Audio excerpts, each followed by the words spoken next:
Ia bia le tua le ne fiafi.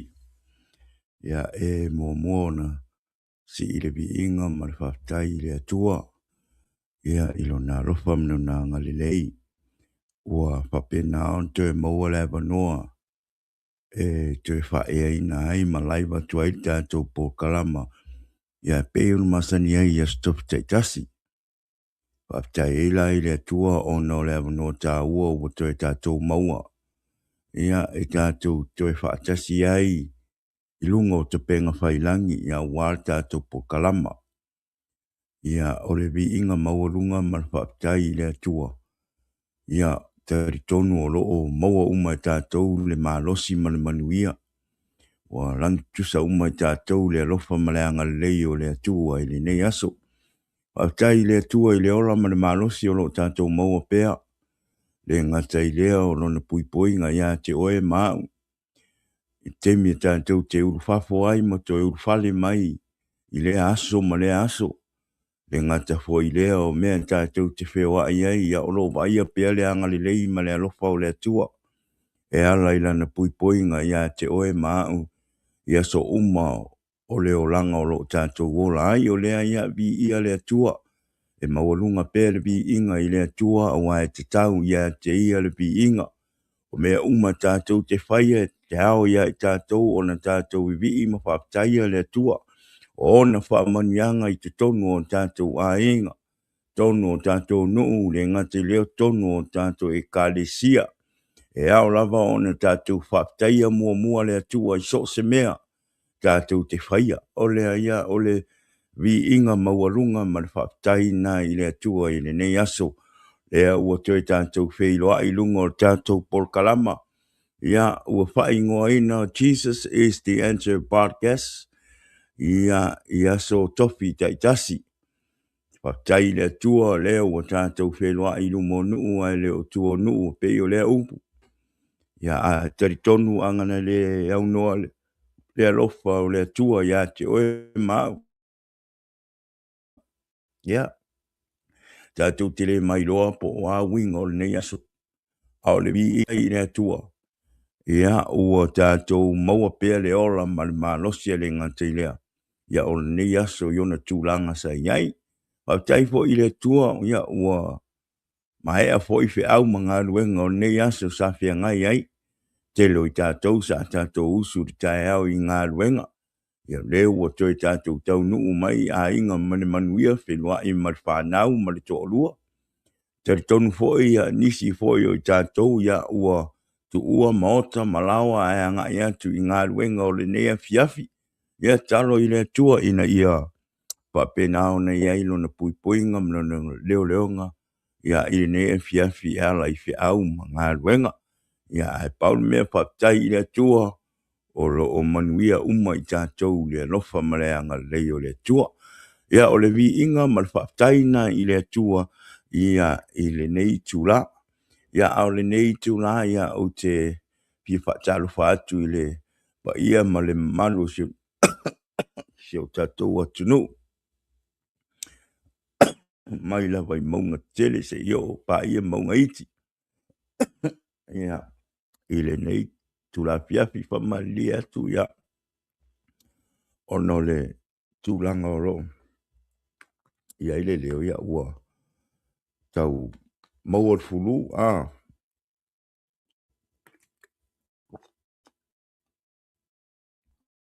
ia on ngoro leo ia whai ia aole. Olo o mal mau e masi. Ia ai whatalo whatua i le nei fiafi. Ia i si o tātou atunu i Samoa, Amerika Samoa. Pea lava le mea ua e maua mai ei mai mata mai ei le nei fiafi lunga o tātou pokalama. Ia whatalo whatu le matuafa manu malo Yesu ke viso i le nei fiafi. Ia vea foi nei teimi ia o te whatalo whatua i whioi o tala lei. I sunga i whawhengainga ma o tau whalitua. O whea lava se whata pai taulanga o tau ngā lulue ai maaso e leipu pai o le ora. Ia whatalo whatu por kalama i le nea fiafi. Whataila o tau nofo talo mo le por kalama e le ngata fo i lea ia le au unanga fo i o nei por kalama. le ngata fo i lea whaptai la o tau on sa i le ngā ruenga le tua. Te tonu e le whaingo fie la o tau ngā ruenga. Le ngata fo i lea o sa i ringa o le upu. Ina ia whape nā ona la unga ina atu le upu o le tua i ona tangata ina ia whape nā ona ora pēr tangata i le fionga le tua ma matau i le tua ma whaia le fina ngalo le tua. O lea ia malo lava le on sa i le ngā ruenga le tua. Malo fo i le tau ngātai i le ngā ruenga. E le o se mea whaingo fie. Au tari tonu o le mana o le anganga pa ia o le tua. Ia o ro peso soani pea i la o tau sunga i whapea ngainga mpal tua. Ia au wale le tau se inga o le lafu maa moe o le tua. Ia maua pea le tō whapa ia.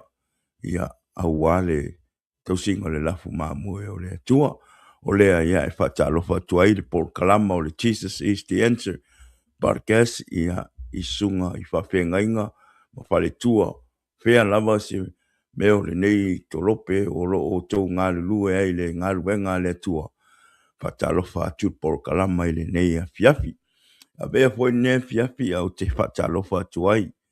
Si au whapea ngainga po si au tamafa le anganga ma si au tinafa le anganga.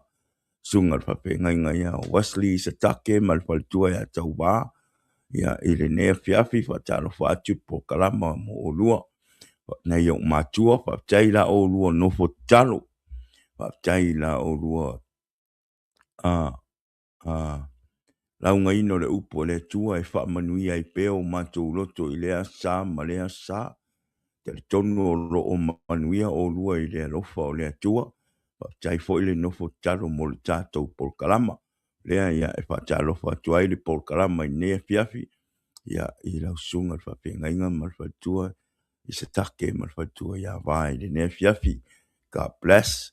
Ia o te fi whatalofa tu fo i le nea fiafi. Ia i a inga uma o le atua. So se meo le nei lau langi o lo o tau ngā lue ai. Lo o tau ta rai e le upo le atua lo o tau whaia le fina ngalo le atua. Whatalofa atu por kalama ia te o tau le nea fiafi. Ma lo le on sai. Ma lo le rofa i le atua. Ma lo le matau i le atua. Ma lo fo i le rofa i le o tātou a inga ina ia sao rātou nganga ma ia talia Yesu e avea ma li im whaola.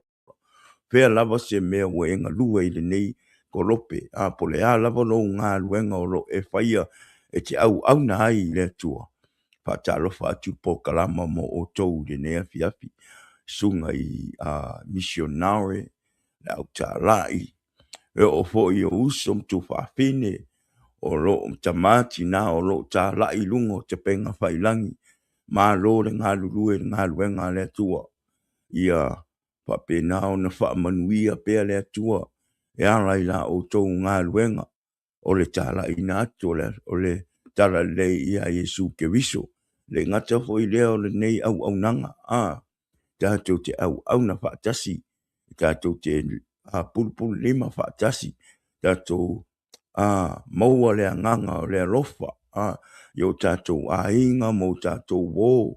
Ma e masani o lo whape na o lo o ora pele o ranga whaingata ma fie fianga o le nei laulang.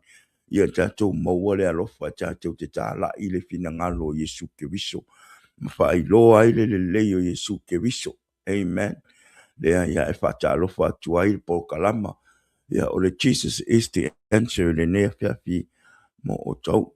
Ia patalofa atu fo i le por kalama. I nea fiafi e le whaangalo ina. Na i o tātou tamama o tātou tina matua. Ao sina o si o tātou atunu. O whea lava se mea o e alala ma e papa au ai ma e whaanongolongo mai ni tātou por kalama. Whatalofa atu por kalama o le Jesu o le tali. Mo oe le nea fiafi. Whawhitai la o tau nofo te talo. Whawhitai fo i la o tau nofo tapuai. Teimi uma e uru whafo atu ai o tama whanau. A wafe au mga luenga. O tau tua ino nu. Tau tua ino o le malo. Le ngata i leo e ka le sia. Le ngata i leo a inga. Whawhitai tele lava lo o tau tapuai inga. tali tonu o lo o tau tapua inga lea o lo o manuia i mātou whanau. Lo o mātou mauai le pai mai o le anganga o le atua, le puipuinga o le atua ia te i mātou, te mi uma mātou te uwhafo atuai i maota malawa a wata tua ino o tātou a inga. Ai maise o tau na i o mātou ta māma tina mātutua i le aso ma le aso le whatarofa atu le polkalama o le Jesus is the answer le nea fiafi mo o tau. Tarofo i le atua ina ia whapena na maua pe o tau le ora ma le malosi le ngata i leo lo na wha malo ronga po wa i pe le malosi i o tau tino ina ia whapena na maua pe le ora maua pe le ora ma le malosi e tatu te mafuta i pea ia i le aso ma le aso lea whatarofa atu polkalama Jesus is the answer le nea fiafi ia bel fo nei temi a o te whatarofa atu ai o tātou ainga wo me masani o tātou polkalama whatarofa atu polkalama le nea fiafi tali tonu o loo manuia uma o tau le alofa ma le anga lei o le tua ia whaftai la o tau lango sua o tātou polkalama whaftai fo i la o tau tapua inga mua ne ngata fo i leo la o tau te talo a wā tātou polkalama whaftai fo i le whaatanga ino o tātou polkalama i tonu o lo mota po o lo lawa o pia lava se mea o e mātamata mai whalongo mai e tau polkalama i le nea whatarofa atu polkalama ia te oe a whai o lo e ilunga le auala a o e whanongolongo mai tātou polkalama ia whamanuia le atua ia te oe ave whaleila o ta vale ave le mū ma ia whapenaun saunga le mū lo a ngai atu ilungo auala i le nea fiafi lea ia whatarofa tuai le polkalama i le nea fiafi a vea fo nei teimi ia e whatarofa tuai polkalama ia i le paso o tātou polkalama po le pule o tātou polkalama ia le tofine ia fina i le ngalo ali tātou whatarofa ma le tātou whatofa i le paso o tātou polkalama whaftai fina i lau nofo talo a wāl tātou polkalama tali tonu ia o lo manuia oe ma le tina i le nea fiafi tina ia tangi ia po le whalitua marolo ia tangi whamanuia atu le atua ia te orua nea fiafi whatarofa atu le pātu tātou polkalama o le ia o se whatarofa le nā i le nea fiafi ia amen ia a whai ua tau whaalongo me ua kau ese le leo ia whamali atua ua alu te ia i le neiva iaso wala i fōua ua kau ese ua kau whāra u leo ia kau alu le nea fiafi ngā maka mea le songfua o le la kau fia roro mai le kau fia roro mai o leo e isi nga leo ale mea sa iei makua i le ia se leo ia na ufa peifo e sili lo walu e ki o e fa kausa o te tu lo ma walu fa kau mai la night grill with honey ke kangu e whenga le kape i laro fulu le kau oso mai mangu e le malo silkam ia e papta e la i le tua ia o le o ngara uleo ale ki ngā maro fa i o lo o ti ngā se tu lo a le malo si ala a koko a le malo si ia ngā maka mai ngā walu au whainga venga o holinge aso le ake le ake malo si a pauli mea ia no fo talo mai moro tau au auna i le nea fiafi ia au taton ea mai le vai aso ea mai le nei vai aso ia tari tonu o lo manuia o mo tau le alofa o le atua ia au le nei tu vai ro mato ia ma ngai mea uma matango fie paftai le alofa o le atua o lo maua pere malosi ia o ngā ruenga ia o lo ngā solo lei mea uma i fi au ma ngā ruenga le ngā te foi leo tonu o inga o lo manuia uma i mātou te tonu foi o lo manuia o tau le alofa o le atua a pai foi e inisi o inga ua a fea i le malanga o le maliu ma le oti ia whaamawhanawhana atu le alofa, le anganga o le atua, na i o tau ainga, ia a wafo i le wala au pa ia le atua, talo i le atua ina ia, whapenao na tafi e sea le au pungisa o loo, whapenao loo, pungitia ai le nei vai tau ono le malanga o le maniuma le oti, ia ai whapenao na ia i le anganga o le atua, amen. Au te tari tonu ia oro o manuia umatatou i le alofa o le atua, amen. Hallelujah. Ia, o le nea fiafi. Ia, ele umista tupo kalama. Ono le, pa le tonu le, se, o lo leo. Ia mariti ngā o lo fa i, o te leo te mi o te tautala i, pe i, ki ngā. Kusa, o a ngunga i o keimi ia,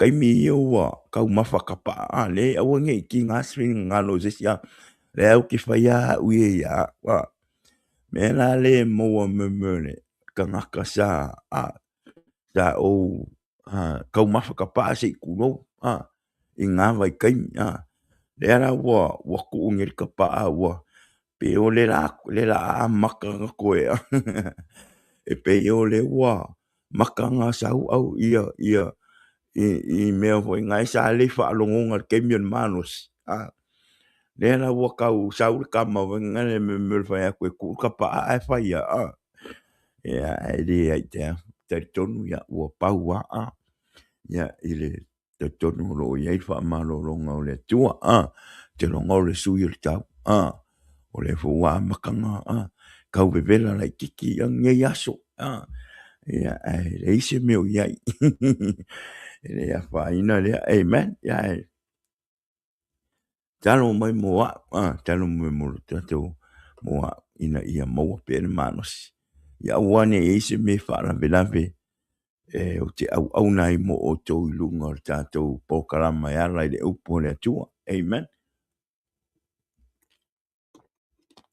ya pe no vai atu ya o nefia ya ele o mistato po kalama le foi fi o le a sui foi le fai ngol tato o fa malo si nefia fi o le la tato tala noa i me te tau ona tato tala noa ina ia o tato mawhaia ona tato tineia tineia ma te mea o le ti aporo ro tamu whai e whaase se i o tato tangata o nei vai tau ia o tene na marosi ti aporo e sau e kili o tato tangata pe ona tato pe ona whai atu no whaasoa atu le songa fua le songa fua le tate atene o le ti apolo e sau le poko i ki apolo e sau al ku ti apolo e kiri le mea ngai ke vai ai o ele tangata ke visiano ma ule tangata ke visiano whai e ise me e vai e alo kangaka e kere nga sau e ki apolo e pingi au le mea ngau ke vai ai pe o le alalana le nefia o le la tatou tala noa nisi fo e o tūlanga e fia ti apolo e tele e fia ke apolo e kili ai kako ma o ngei fo e kūlanga e kele ngala bebea o mai kako pe ke visiano pe ke a miokongu pe ke a nga e ke la bea e kamale ringei la fia o le na kako kara ngoa le mele o le loto ai le anga po e tu o sisi fa ingoanga o le upu fua o le mele o le fua po le loto o le anga tele ina la bebe ai tato lisi lea playground o ki Apollo. This is one of the devil's favorite playground o le mele o le loto ua le anga po o le fua be a wha peritania, wha whaingofie, jealousy. Amen. Jealousy. This is one of the devil's favorite weapon.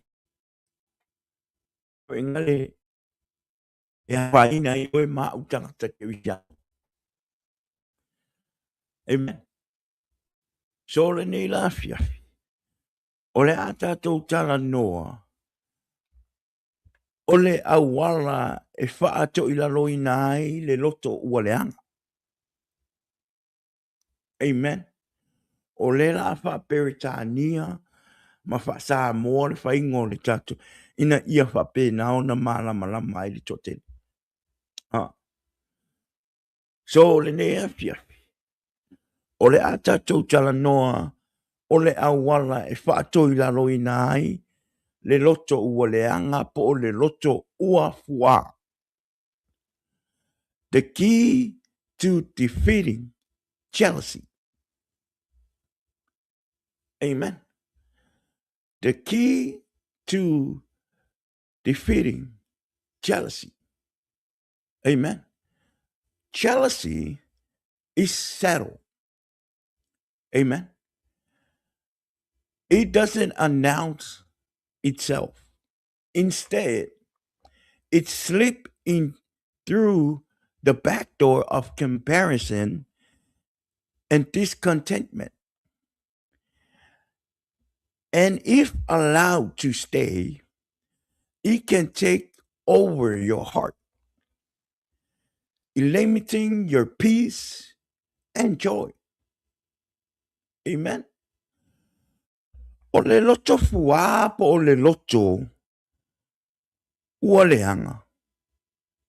E ma ale ale. Amen. O le mea leo le loto ua leanga po o le loto fua. E whai singa ma ale ale. Amen. O le mea hoi leo le loto fua po le loto ua leanga. E le whai loa mai a o e lona saui.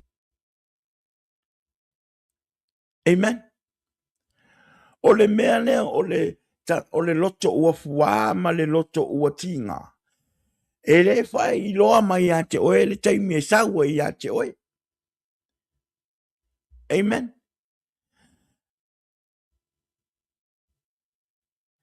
Amen.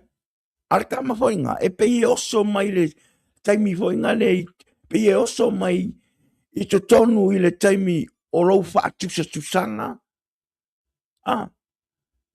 Ma le fia. Taimi ngai oso mai ka mai a ke oe. Le winga o rau kala.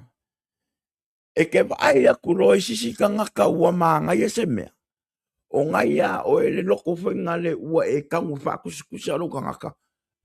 Ile ka ngaka nga. O ngai ngā la e kami mai e lo ki aporo. E ko umai a o e le loto fua. Po le loto ua tinga. A o fo ila e le taimi e te le fia ai. Ona o se mea wa e vai atua maa na ia ona whai mai i seisi. Pe ua se mea fo ingale ua e le fia. Ona ua e vai atu ua te le alofa o le tangata. I le tangata. Oso mai fo ile o ti aporo. Whasa la vei o e tamale o lea. O le loto ua ti ngā po o le loto ua fua. Amen. A whai la fo i e te whaatanga ina. E nofo le mea lea o le loto le anga i te tonu o rau loto. Po le loto fua. Marou mawhauwhau. Ai whatanga ngai rau loto marou mawhauwhau le mele. E mawhai o na pūlea. E le loto ua le anga po le loto fua. Rau loto marou mawhauwhau. Ma e ave ese ina ai lo file mu marou ori ori. Amen. E tupu. O mei e tupu i a te oe. Pe a whai ua ti ngāno loto, ma ua e te mwhai e whatusa tusa oe nisi tangata, Pe whatusa lo ora au nanga i leisi tangata. Pe whatusa lo whanau i leisi tangata. Whanau o isi. E o mei a te oele melea o le loto ua fua. Po o le loto ua tinga jealousy. Aisea. This is one of the devil's favorite weapon to bring you down. E loa le leia e le ti apolo le taimi e sa ua ia te oe. Amen. The devil will know the time to come and get you. O mea umai e kukupu i kako kaka. E le ia masesi o lalo lange i le. E le o le mea o le fuwa. Pe ki ngā lo loko. Amen. Se wha malama atu pere mea. O le mea le fuwa. Pe ka ulo le upu le fuwa po le jealousy. Pua automatic ka ko wha pea i fo. Ua fuwa le kamaro i lon korua. Pe ua fuwa le finge i lon korua. No. E tele ona winga. Amen. But o le mea ngā o le fuwa le kamaro le finge fuwa le finge kamaro. That's one of the meaning. That's o lisi nā mafuang o le winga o le fuwa. Po tanga tau tina loto. O le anga loto.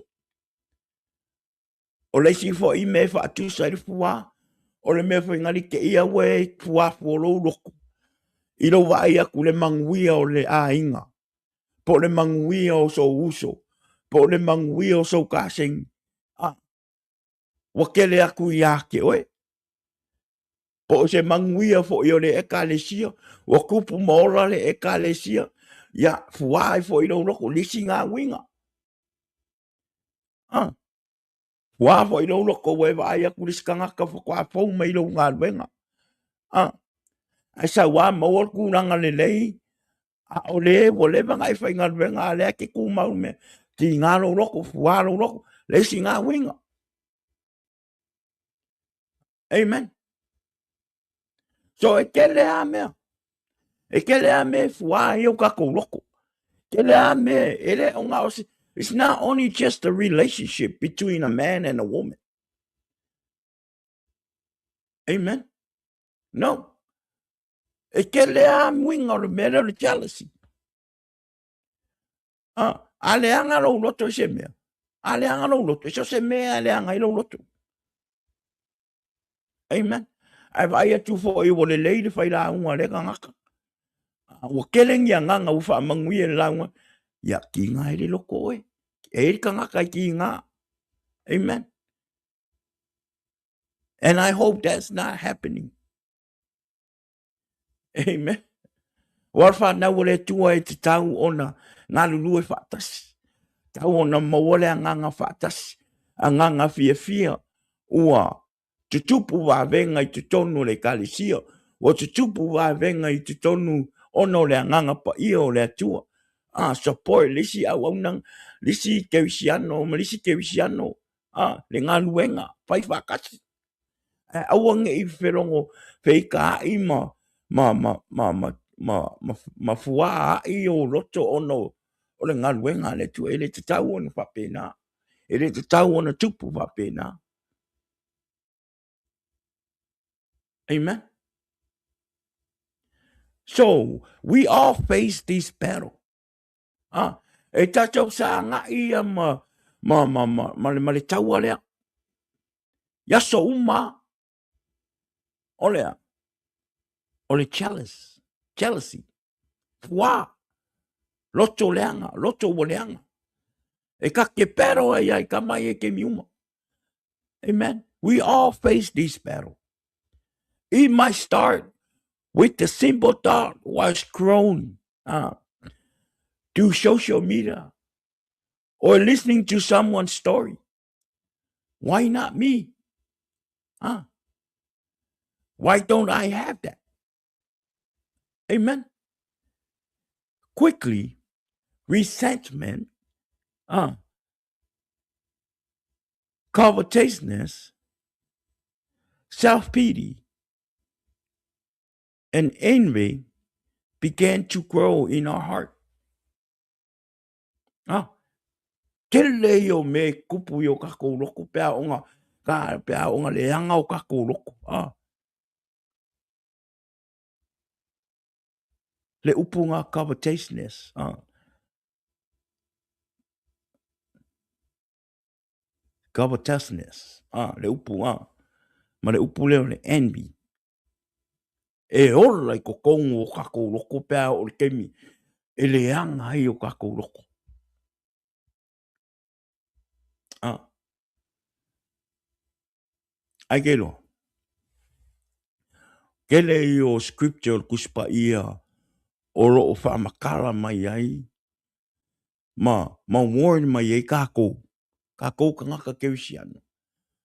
I le mele i e te tau ona le lei o tātou loto. I e tau ona tātou maua le loto le lei. Awane i o tātou loto le anga ai. I lisi tangata kewisiano, lisi tangata kewisiano. Po o te tonu fo i o ainga. Le wafa uru ngā li. Le wafa le wō. Wafa le ainga. Fa le nu. Fa e ka le sia. Tele i o mau o le tuspa ia. O lo o whape ngā o lo o ta o mai e ia tātou over and over and over. Ia tātou maua le loto le lei. Amen. Scripture warn us about this repeatedly. Proverbs 14 verse 30 says, a peaceful heart leads to a healthy body. Jealousy is like cancer in the bone. Amen. Fata oto su fafa I patos furu fai mai. O le loto le lei. O le ora lea o le tino. A o le mataua. O le mea lea e pala a iwi.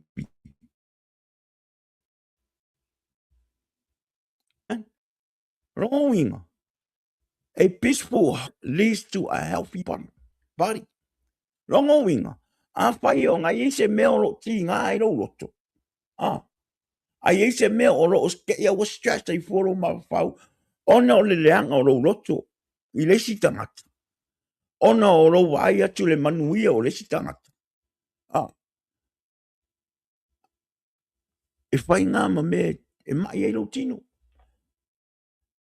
So se mea e ke stress ai. Ma se mea ti ngā pe leanga i lo loto. E leanga i foro ma whau. Ma alu ai foro ma rosi. Ma ua whai ma mea e ti ngā i lo loto. Ma ua whai ma mea ua le mau ai e lo tino. Se tino le leipo, se tino healthy. Ale pe mai e tuspai. Pe mai a peaceful heart may lead to a healthy body. But jealousy, loto leanga, po le loto wafua, is like cancer in the bone. Rongo winga. Ole loto leanga po le loto wafua o tinga. Pe mai e pe ole. Pe mai ole mea e pala iwi. Rongo winga e ke mai ai. Ngai pe siri fora i ro mafau. Ai se ane mea ole aki ngai foro loto pe o te fuai foro loto. I mea o lo tupu mai ma mea mana nai o lo tupu mai istangata. Au leo o te mai. Amen.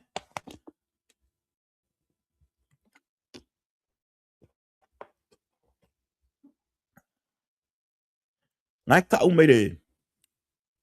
Colossians 3 verse 5. It calls le upurenga o whai akoi. Covetousness. Idol. Whai mai mata pea pea. O le ifo I tupua lava lea. Mata pea pea. Whai mai o le ifo I tupua lava lea. Ngai sau le Kolose. Whai patot, tau patot, whai pa lima. Saule lalo ya Yakopo. James 3 verse 16 says that where envy is present, there is disorder and every kind of evil. Listen again. James 3 verse 16 it says that where envy is present, there is disorder and every kind of evil. Fermai rea ko po tolu fai po suma leo no fermai. A wā o le mea e iai le matahua ma le misa. O iai le fe vai, le fe va wai. Fe va wai ma mea le anga uma. Amen. Le matahua. Fe mai o le mea iai le matahua ma le misa. O iai le fe vai, fe va wai ma mea le anga uma. Amen. Rowing. O le ti ngā o lo loto, ma le fuā o lo loto. Ma le ti ngā o lo loto.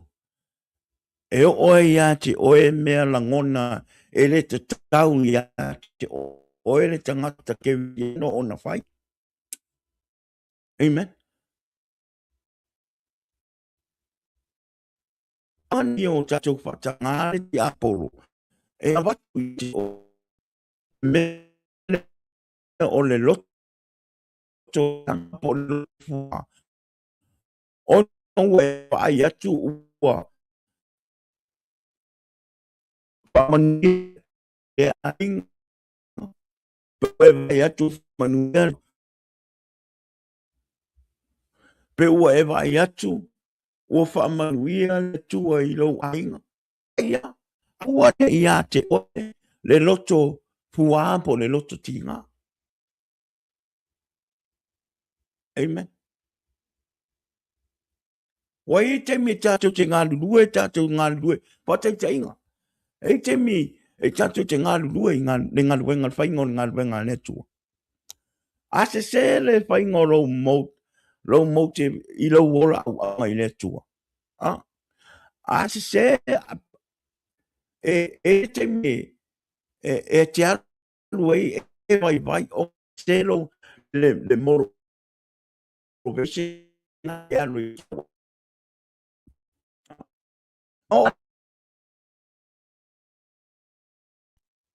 A ora ke mi panguia i le akua sita. O le po e auna le tua. E tupu ma ora pea. Le ora pa le hanga o le tangata. Ma le tangata. Aisia. Onga o le sa. E ora ia te oele ika. Marifua. Aisia. Nga lisi se le mote le ke anu ke au aunga i le akua. O lisi kangaka ngaru au aunga i le akua. Onga pa peo le va ingor kangaka. Inga va ai mai le rangi pe va ai mai lo a inga. Pe va ai mai o stanga te lotu. A whairanga o lo walu i le lotu ono le va ai ngor tangata. E oi lora ia te oe le mea le nā o le ti ngā o le loto. Ma le loto ua fua. Pe a va ai aku o manguia. Mai le tangata po se uso au auna. A o tangata i e saolonga mauti ve alwe i au aunga i le akua. Pole a wha manuanga i tutupu mai o au tapa i na i o uso au auna ma uso keu si anoro o tau ngā lulu e whaatasi i tu tonu o lea ngā luenga ma le kalesia. E ke fia pea oi i le akua. E ke support umaka ngaka ia i lo wara au aunga i le akua. E le ai se mea o le aki ngā i fuolo roto. Ngai i tangata e whapena i tono ngā luenga ne tua. Amen. E i tangata whapena. Ai a sao a lo ora au na i le tua. Le a se mea o le afua i lo roto. Amen.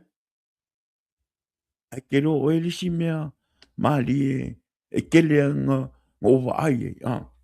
What I experienced from kemi ngō ngau loku ai, mai la wamakanga, la uola mai kongo whalokanga, ma uwa, mea ke vai ei, ke reo whai ako, le whalau ke le la wai, mea, sa o vai ei fo i mea sa o ngalue mumu ai, mai si atu ranga, mai si a mea sa o lotu ai, ma o asiasi ai. E ei le mea leo te vai so o ia. And I know everyone agree with me about this. E ei ka ngaka e ngā rurua i ko kongo ole ngā ruenga netua. E manga o ai a wako uma attention yanga ia. Amen. E manga o ngā o au ai e poinga le e kaunga manga ia mai e whaiwhi au. Ke ronga wai e ka manga. Ai soli. O le mahali ngā lewhinga o le whanongo rongo le anga ngau le. Ngā wai e kua inga whapenga. Kama fo inga le pe e ika pe ale vai aku wale isi attention na whaiwhi au i aka ika. Amen. I seen it before. Le kala marmoi. Wake ia le nga fuai fora i o le loko. Ili ka ngaka le waru whaiwhi au e kala ngoai. Pe o mara whaiwhi au e tina. Pe o e lunch, pe o e ka whawhau. Pe o fuai le loko. Hey. Ere nga oe o ngas, ere nga oe whaiwhi. Amen. Ere nga oe o ngas whaiwhi au rea wha murmuri. Ke roa wa ai e. Kama fo iran. O riso e me wa ai e. A e anu e whaise me le lei mo whaiwhi au. Whaia mai le loto le lei. Anu e whaise mea i whaiwhi au. Anu e whaile fo ai. Po le anu fo ai. Po le ale mea ke whaia mo le whaiwhi au. Wha mana mole. Whaia ma le loto ma le loto e te fia manuia ma e te alofa i le au ngā le atua. Awange anu ke whaise mea whangale inga ia. Kele e le alofa me le whaiwhi au ia oe. Ma ia sau le attention na le whaiwhi au ia ke oe.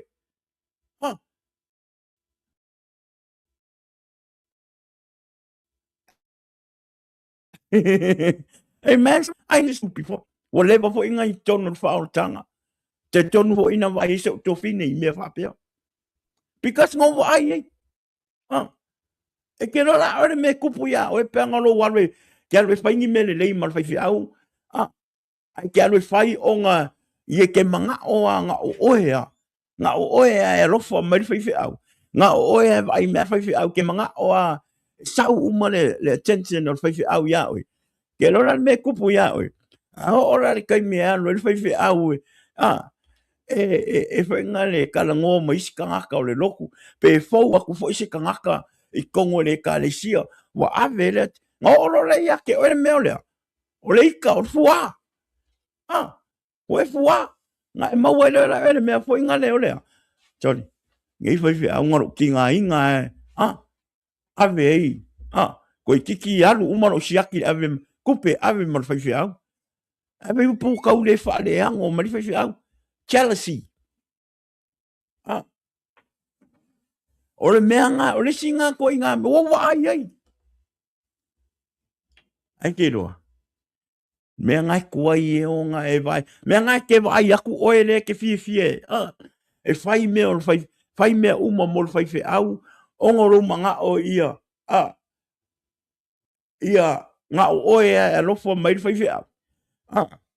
O le mea ngai mau e oe. E ke whiu e whakarikari whamanguia ngā le akua. E ke vai akua. La e maua re ka ngaka la le, la le aru ka kalo I le akua. E aru ka kalo mo le whaiwhi au. Ke vai akua akiri e ngā ora le onga, le leo ranga au nga ma le ora whapai e anga. O le ka ngaka le ko anga e ka kalo mo le whaiwhi au. Masa o le lofa I whaiwhi au. Ma me ave le whaiwhi au onga lea. Onga le lofa I le atua ona au nga le akua. Sa o le motive. Ki ngā lo moro roko o ele ka ngaka le ola whapauringa. Ki ngā lo le loto tangata o ola whapauringa.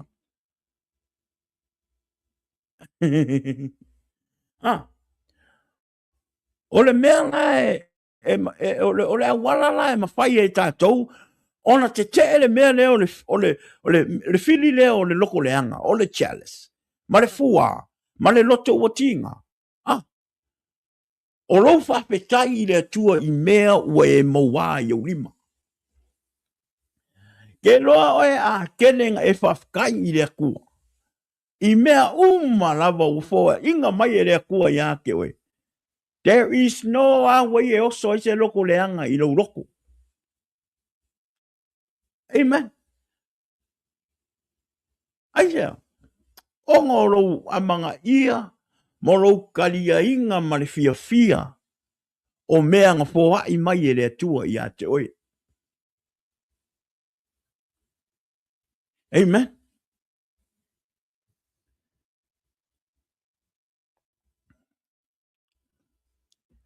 E le lei le atua. Ma o tangata fo I e ola e moni le alofa I le atua, ma moni lo na ola au na I le atua. E le se mea ole a ia te oe le loto fua po le loto ti ngā ono o whamanuanga le atua I nisi tangata. Ia mone mea whea lea o tātou tama, tina. E fua I lisi, e fua tama I le tina, e fua le tina I le tama. Tari tonu o whanau le atua, e le to iei ni loto whapenga. O le to iei ngai meo chalice. E mo ia e ko inga loko le anga whenga ni kamai mea. E voi te meo vai ke, I'm telling the truth. There's some time e whenga le pe kau chalice ai whenga le lo. But the difference is, yakia, I know how to fight that feeling. Okay, loa fight le feeling o le mele o le loto o le anga po loto pua. Aisea, because e tari tonu I le atua. E tari tonu fo I le tangata na ua avea mau wāwā ma avea mau tali. E te re whatangani mea na ke re visau I lo mapapau ma lo loto. We can ask e mawhai o ngā e fesili ono se mea I te fia malama. But it's from the clean heart. Awangi au mai e se loto o ti ngā. Amen. Ai vai atu se mea te tau vai atu le tau a inga o tau whale tonu. And that's how I talk to my wife. When I see something that I know is not right, I talk to my wife and ask my wife. So whatever my wife said, I'll take it, I'll believe it. E whapenga. Ai vai aku se mea fo inga le kau le whekau I lau vai. Wa kau le sao le sa vali o ka māloa, pe wa kau le sao fo le sa vali o kōrua. Pesili, kalkara ngoa. Ua ke ua le loko, ka se ke ulo le loko. Ora le kei mea kumu le ka manga. Le pesili lo. Ai pingi lo. Ona mea moi. Amen. Nga o nga whaapuku. Ia, e o oro nga vevesi ai lo. Amen. O le whanau le atua. E te tau o na mā le loto. E te tau o na whaafetai I le atua. O no mea uma. Whatever we have, appreciate it. Whaafetai I le atua. Amen. O te, o nei fo I mea o le loto o tinga. Po le loto le mea leo le loto wafua. Awangi e whaatanga inga. Ia te oe. I se teimi umi. Because e umi loa o ngā ia ke oe le mea leo le loto o wafua. Po le loto o tinga. Po le alava se mea o ngai tinga I lo loto maua. Fua I lo loto. E leisi tangata. Auange I umi o ngā e whātanga ina I to tonu o lo loto. Because o le umi ngā e whanga I lo loto I le mele o le loto fuapo, le loto ua tinga. O le te lei o le me tupu ai. Te lei o le whale tonu e mau ai. E le mau ai se whea fani. E le mau ai se fia fia. E le mau ai se tonu sao. Ai sea. Ona ua umi ona e whatanga I te tonu. Auange I ora le a o le fuapo le a o le loto ua leanga. Po le loto leanga I te tonu o lo loto. Ia auane I ora. Amen. Like I said, this is one of the devil's favorite playground and favorite weapon to bring you down. O le loto leanga. He will come around you and wait for the right moment. Kongi le ko wala nga fa le ang ka ka la mo mai le ki nga fa le vai ya o manguia mai le lo uso no ainga manguia mai lo ko finge mo inga manguia mai lo wo mo nga ainga manguia mai o ka sengi mo nga ainga ale ke fa le kong ki nga no lo loko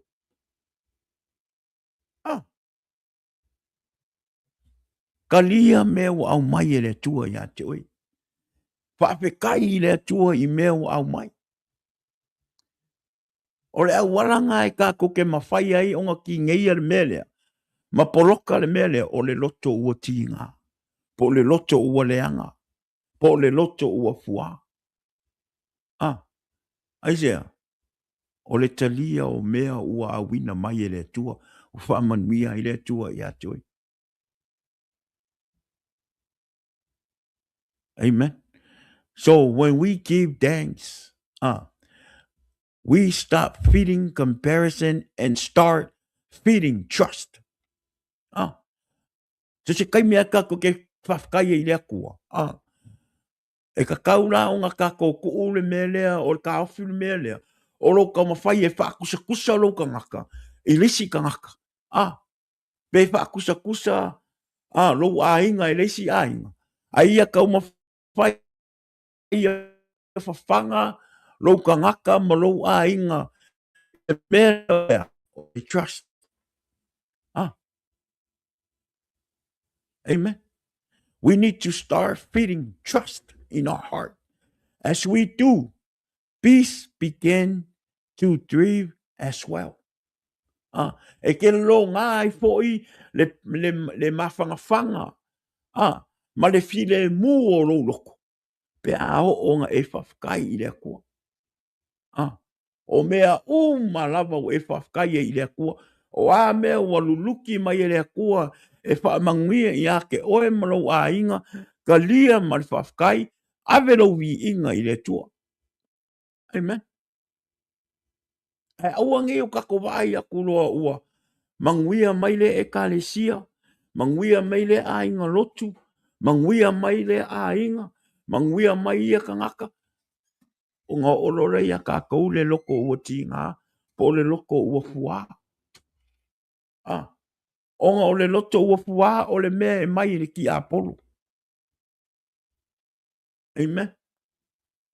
Every negative thought, every negative things that come to your mind and your heart, that's from the devil. When my Philippians 4, verse 6 and 7, it says, don't worry about anything.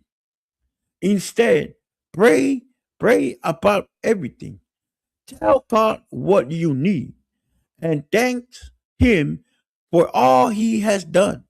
Then you will experience God's peace. Mele Filipi e whawha I poe ono marfitu. Mai, aua nei popole o tau I se mea e tasi. A ia wha iloa atu o tau manao. I mea uma lava I le tua. I le tatalo, ma le whaatonga, a toa ma le whaapitai. O le manuia foi mai le tua. O loo sili lava I mea uma. E manatu iai. Leo ina I o tau loto. A toa mo tau mafau. Ia ke viso. Ia ke viso Yesu. So ai fia manguia la. Kakaro i le akua. Ave i le akua. Po ai mai e le akua mea i ke manga o ai. O ngā le leila ia o me tupu i lo loto mo lo mafau. Ai lo le vai aku lo fa manguia mai le akua i lo uso. Mo wo mo. Ma ki ngai fuara i lo loto. Ki ngai fuara lo loto. Ma fuā i lo loto. Amen. Ala mea. Ta talo oi le atua. Te talo i le atua i po o a mea ngai ke mga ka kalo i le akua. Au ngangi i le akua. Amen. E au foi le mga o keli. Amen. O le mere i kako. O le si le me le kalima i le atua i ate oi. Onga we kau wha kusa o mga onga e ave i le akua. Ia ova kui mea lai maua mai e le skaka.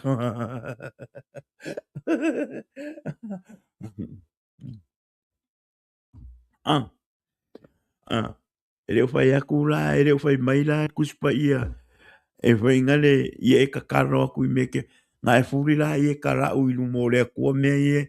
Ke mga o inga ia sili aku o manguia le manguia le. Ia keirua, ke fiu e whakarikati.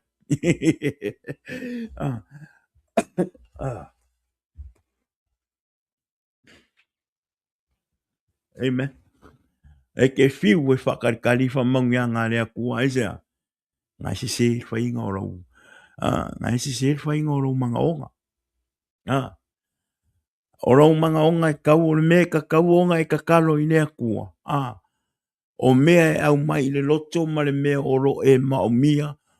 O no rau alofa i rau a inga. Ma rau tō rua ma rau whanau. Mea o ro ma o mia e rau a inga. Ua ke kakalo i le akua makala ua i le kele o ngasu i mga o i ewa ai mai le laro rangi ua e mo wā uma mea uma. No. E ke roho. O le atua ho. E tu mea e le atua me kalawhia ngai marau sunga. Ai vai atu foi la ua tali mai le atua isi mo mana onga. Ai le o tali mai le atua isi mea.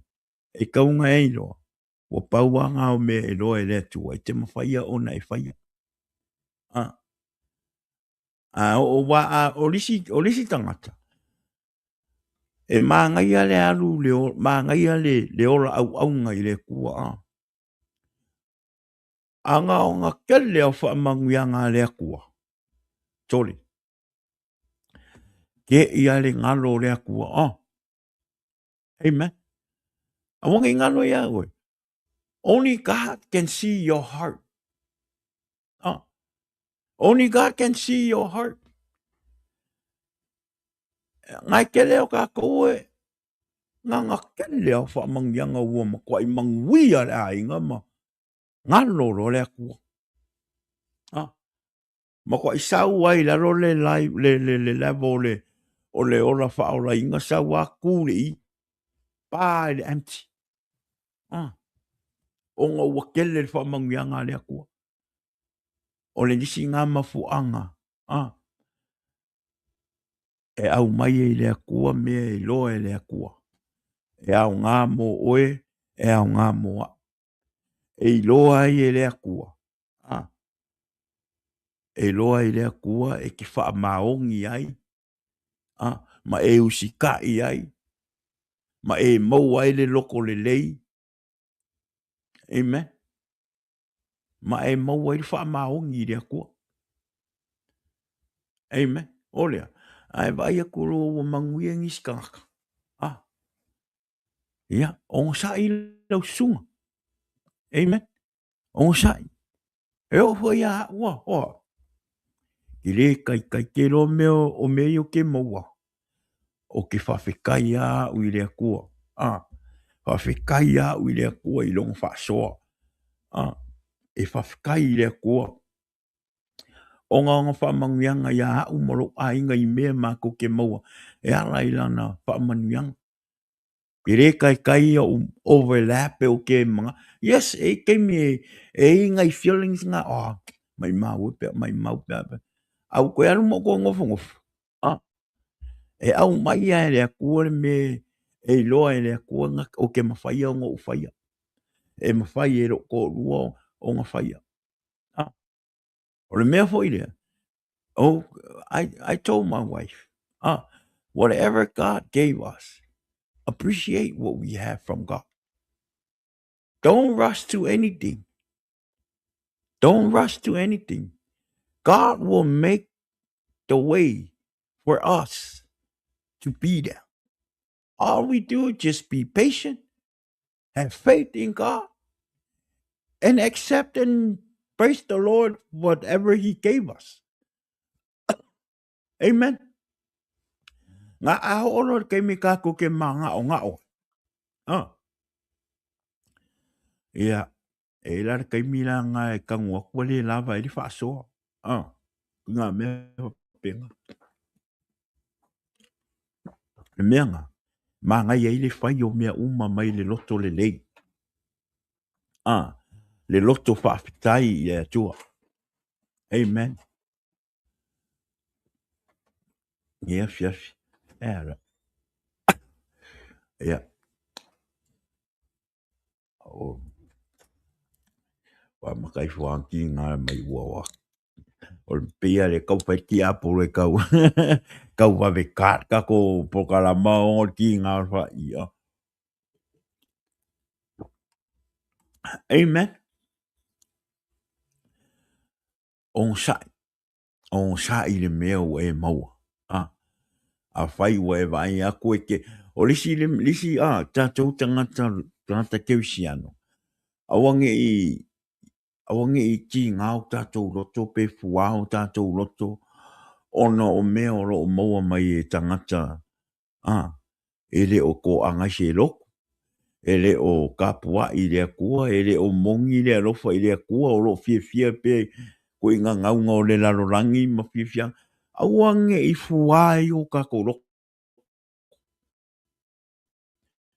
Awa fo inge I o kako wha ilonga fisili inga le atua.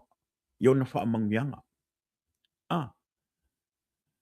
O kako umale ka ke ona I lalorangi. Pe ono whai atu.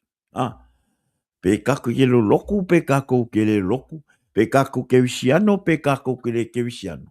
E wha manuia le atua I tangata na ia whaia. E le wha pea la a ke visiano kako o wha ora inga kako. O ngā te lera I o wha manguia ngā lea kua ia kako ka ngaka ke visiano ma ka ngaka wha maongi lea kua. Ai le kiki lo wha manguia ngai ka ngaka o lo fie I le larorangi ma ora I mea o larorangi. No! E le wha pe ngā le plan le atua. E le wha pe nā fo I le fina ngano le atua. Amen. O tātou uma o tangata na whai le atua. E tutusa uma I tātou I laro si na whanga pa I o le atua. Amen. E le wha pe ese au, ese oe. E le wha pe e ke le wha mangianga o manga o au amaro a inga. E wha manguia I le kua o ngā o mako ka ngaka ke visiano o ka ngaka wha o rainga. Ai le wha manguia le kua ia ke o kou o ngā ele o kou ke le o au ngai le kua ma whairwhina. No. E ese uma wha manuianga le atua I tangata. Amen. Aua nei o ti ngāo tātou loto. Aua nei fuao tātou loto. So, o le te enga o le mea nei o le loto le ana. O rou loto whaftai. O rou loto whaftai I le atua. O rou loto mamā I le atua. O rou alofa I le atua. Pauanga le mea mpayonga ke ere mea leo loko leanga. Ngā a ia ke oe le alofa o le akua. A ia ke oe fo I le manatu o le atua. A ia ke oe fo I le nganga o le atua. E le ai ase mea o le ati ngā ai lo loto. Pe loto le anga ai lo loto. Pe fua ai lo loto. E seisi a mea o le oranga nei tātou te orai. Amen. Pe o ngofai ako. We all face that battle. E kei me kako ke mou ai le loto fua. E kei me fua ai o kako loko. E kei me kako ke mou ai le loko o le anga ongo se me le leo sistangata. Me whapenga. E ka ke ui umai a. Amen. Alai fai mai le tusia. I e tātou te taro i le atua. Awani o tātou popole i se mea. I e tātou te taro i le atua. I e tātou maua le loto wha mawalalo. I e mawalalo o tātou loto. I e maua le mea leo le loto mama. I e mama au tātou loto. Amen. Awa ai atu fo i o wha manuia mai lo uso au auna. Wha manuia i le atua. Alu congratulations le kangaka. Alu e a si i lunga le uso au aunga. Ngā lulu e whakasi. Amen. Ngā lulu e whakasi. Pai mea whakasi. Ua le longo. Loko le anga ai. E le te tau o na whape nā whanau le tua. I e tutusa uma fo i tangata i a te oe tangata ke visiano. Ma o le tangata ke visiano. I lo tātou wa ai. Awa fo i nei whakua o ia lo kako alofa.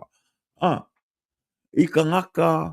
I sos ka ngaka. I e tutusa. O le loto mama le nā. O le loto nā he mai e le atua i a te oe. Pe a whai e mama lo loto. Ai a te oe la le loto fua ma le loto leanga ma le loto tinga. E le haini me le lei e maua mai e. E le aise me e maua mai i se loto ua fua po se loto ua leanga. Nga o wha le tonu ma pua ngā ma whai ngata e tutupu ai. Amen. Le nei la fiafi. Ia. O sosani nā mo oe maa ui le nei fiafi ilunga o tātou pokalama. Amen. Ia tātou tineia le loto ua tinga. Amen. Ia tātou whaia se auala e te mawhai ei ona tātou ki te ere mea nei o le loto ua fua po le loto ua leanga po le jealousy. Pe ona o whai atu. O le upu nei o le jealous po le fua ere whatatau na o se mea se tasi. Le vā o le tina marita mā o le vā o le whai ngā wō. E so se mea e whatatau ai. Le mele o le fua po le tinga o po se loto o le anga. Amen. A le me o le ta o le fata o le me o le tau whai mamoli atu. Ia aua ne ia i tātou le loto ua tinga po le loto ua le anga po le loto ua fua. Ai ia i tātou le loto ua mama le loto whaafi. Tai i le atua i mea uma ua mawhaia o na tātou maua. Ma ia tātou maua le loto whelangorango mai, le loto ngā lulue whaatasi, e whai le ngā lue ngā le atua, le ngā lue whaatasi e whai lo a inga, maua le tina ma le tamā le loto whelfani, a rofa le tasi, trust one each other, ave i lunga lo a inga, ave lo a inga i le atua, e manui ai mea uma. Amen. Nei la fiafi. Ia se upu wha marosina wha mali atu ono lo leo. Ai ole a wha muta i le tātou wha marosina. Nei afi mo oe ma. A whai wa. Oa a vefo i le upu ne afi whai ma. Walu tawina i lo wora au na i le tua mara. I le nei afi le upu ia. Talo i le tua ina ia whape nao na wha malama atili ia te oe. Le upu i le ne fiafi. Ina ia tātou maua uma le loto mā. Maua uma le loto e tasi. Maua le loto fia. Amen. E wha manuia ai le tua ia te oe mā uma tātou a inga. E ka le sia nuu ma la arwhanga. Amen. o le ia, o le tātou whamalosi nā i le nea fiafi. Ia, tari tonu ia, toi titi vera le mea ai o tina le ainga, pea umar tātou polkarama. Ia, ia, ai, whamanuia te lere atua, le nei maftanga, le astona. Ia, o le whailonga pisili tātou polkarama le astona. Ia, ona o le astona nei, ia, e whai ele mātou maftanga o le maftanga tamā o le mātou pūlenga I lunga I nei le Bay Area. I la stona ia o le lai mate patasi ai ma le sunga ia tala lei le au na fo o tato po kalama I la stona ia a uma mai le mafkanga o lo mo pele malo si ia o le a fa wau tato po kalama a o se fa la tala tatu na mo le stona ia e fa ilonga fisili tato po kalama I la stona pe fai pe o tato po kalama ia pe le ai fo ia ai talo atu tātou a inga, wō me masani, ia, mana tua nei pol karama I la o tau sanga, lea ia, mamoli atu lea nganga whaatai, ia, mana whaamaro, ia, inai tuwhawhine foi, ia, tuwhine ia Irene, ia, male tuwhine ia Yungi, whaatasi mai lungo tātou pol karama, ina ne fiafi whaatai le mai mua mai, tonu ia whamanuia fo I o lua nea fiafi le upo le atua. Ia le ngata leo nisi o tātou wō, paanga o loo mai mua mai lunga o tātou YouTube channel. Whamole mole ngai au friends ngai au ainga, ia o lunga o le tātou polkalama, le tairo ngai lunga. Ngai e kaunga kilike ngai male link o le tātou YouTube channel. Mole klik le link nga yang abisa ole YouTube ngai kaunga e subscribe le kako YouTube channel ona ufaalo lava ina ia papena ona fala utele atu tato polkalama I lungo te penga failang ina ia to tele nisi mai mo mai ma longo I le upo le atua awale tato ora au nanga I le atua ngai le fa so le upo le atua I lungo tato te penga failang ile ne fiafi o lea. Ia, whaftaite le lava mo o tau ile ne fiafi. A pai po I eisi teimi we maua mai ei mai mata mai nei polkalama. Ia, whamanuia le tua I lau whalongolongo. Ia, whapena ona ngalue le nganga pa ia o le tua I lau loto ma lau finangana. Ia, awa le upfasoa ile ne fiafi. Ia, e whai ma whamanatu. Ia, e whai fo I malu tau a walo tātou ora au nanga I le tua. O le ia manuia tele lava nei a fiafi. Manuia nei po. Ia manuia fo I vaenga o nei vai aso. Ia toi tasi lava le aso. Ia tātou tau no ulo le weekend mantua. Manuia fe au mga luenga le aso a tae au. Ia ile pui ngā le atua I le nei a fiafi. Ia ile ngata I lea. Le aso a tae au pe au toi le ora ma le malosi o lea. Ia o te whatu whaatu li ne fiafi tātou po kalama. Whamanui tele lava le atua ia te o tou. God bless you all. Ia whatu whaatu fo I le paso tātou po kalama. Le a fine po to fine ia fine nei po fina. Manui tele lava le po. Good night. God bless you fina. In the name of Jesus. Ia manui uma tātou. Swafa Yesu. Amen. Tō whaia so tua. Jesus is the answer for the world today. Above him there's no one.